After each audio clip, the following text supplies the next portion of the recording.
പ്രധാന മാലാഖമാരായ മിക്കായേൽ, Gabriel, Raphael ദൈവത്തിന്റെ അശരീരികളായ സന്ദേശവാഹകരാണ് മാലാഖമാർ. മനുഷ്യ സൃഷ്ടിക്ക് മുൻപ് തന്നെ മാലാഖമാരെ സൃഷ്ടിച്ചുവെന്ന് വിശുദ്ധ ഗ്രന്ഥത്തിൽ നിന്ന് വ്യക്തമാണ്. മനുഷ്യരുടെ മുഖഛായ വ്യത്യസ്തമായിരിക്കുന്നതുപോലെ മാലാഖമാർക്ക് ശക്തി വ്യത്യസ്തമാണ്.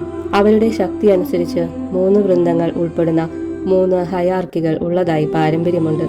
പരിപൂർണതയുടെ ക്രമത്തിൽ അവ താഴെ ചേർക്കുന്നു. 1. സ്രാപ്പേന്മാർ അല്ലെങ്കിൽ സെറാഫുകൾ, കെരൂബുകൾ, സിംഹാസനങ്ങൾ. 2. ഭക്തിജ്വാലകന്മാർ, ശക്തികൾ, ബലവത്തുക്കൾ. 3. പ്രധാനികൾ, റേഷുമാലാഖമാർ, മാലാഖമാർ. വിശുദ്ധ ഗ്രന്ഥത്തിൽ ആകെ 3 റേഷുമാലാഖമാരുടെ പേരുകൾ മാത്രമേ രേഖപ്പെടുത്തിയിട്ടുള്ളൂ. അവരുടെ 3 പേരുടെയും തിരുനാൾ ആധുനിക പഞ്ചാംഗം അനുസരിച്ച് ഇന്നാണ്. 493 അപ്പൂലിയായിൽ വിശുദ്ധ മിഖായേൽ മാലാഖയുടെ തിരുനാൾ കൊണ്ടാടിയിരുന്നതായി രേഖകളുണ്ട്. റോമായിലെ വിശുദ്ധ മിഖായേലിന്റെ ദേവാലയത്തിന്റെ പ്രതിഷ്ഠ 610 സെപ്റ്റംബർ 29 തീയതിയായിരുന്നു. വെളിപാടിന്റെ പുസ്തകം 12-ാം അധ്യായത്തിൽ ലൂസിഫർ പ്രഭൃതികളെ മിഖായേലും സഹദൂതന്മാരും കൂടി തോൽപ്പിച്ചുവെന്ന് കാണുന്നുണ്ട്. അതിനാൽ മിഖായേൽ മാലാഖ സഭാ സംരക്ഷകനാണ്. ഗ്രീക്കു പിതാക്കന്മാർ മിഖായേലിനെ റേഷുമാലാഖമാരുടെ വൃന്ദത്തിലല്ല ചേർക്കുന്നത്, പ്രത്യുത സ്രാപ്പെ മാലാഖമാരുടെ തലവനായിട്ടാണ്. ദാനിയേലിന്റെ പുസ്തകം 10-ഉം 12-ഉം അധ്യായങ്ങളിൽ യൂദായുടെ ലേഖനത്തിലും മിഖായേൽ മാലാഖ അനുസ്മരിക്കപ്പെടുന്നു. പൈശാചിക ആക്രമണങ്ങളിൽ മിഖായേൽ മാലാഖയോടുള്ള പ്രാർത്ഥന എത്രയും ഫലവത്താണ്. മിഖായേൽ, ദൈവത്തെ പോലെ ആരുണ്ട് എന്നാണ് ലൂസിഫർ പ്രഭൃതികളുടെ വിപ്ലവത്തിൽ ഈ മാലാഖ വിളിച്ചു പറഞ്ഞത്. അതുതന്നെ മാലാഖയുടെ നാമധേയമായി. ദൈവത്തിന്റെ ശക്തൻ എന്നാണ് ഗബ്രിയേൽ എന്ന പദത്തിന്റെ വാച്യാർത്ഥം. അദ്ദേഹത്തിന്റെ പേര് വിശുദ്ധ ഗ്രന്ഥത്തിൽ 4 പ്രാവശ്യം കാണുന്നു.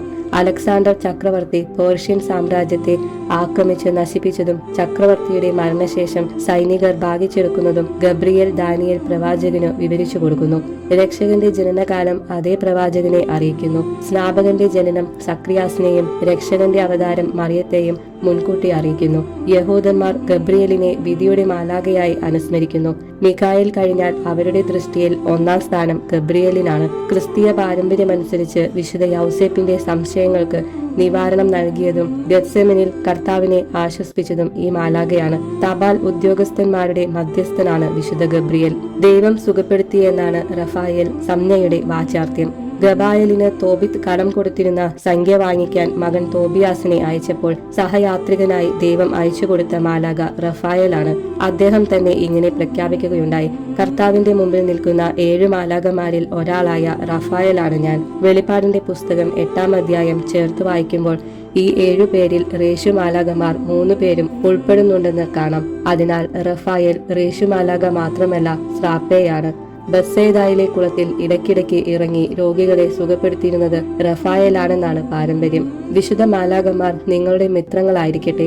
നിങ്ങൾ എത്ര ദുർബലരും ദുഃഖിതരുമാണെങ്കിലും, എത്ര മഹാവിഭക്തകളാണ് നമ്മളെ വലയം ചെയ്യുന്നതെങ്കിലും, ഈ ദൃശ്യ രക്ഷാകർത്താക്കളുടെ സംരക്ഷണയിൽ നമ്മൾ ഒട്ടും ഭയപ്പെടേണ്ടതില്ല. വിശുദ്ധ ബെർണാർദിന്റെ വാക്കുകളാണ്.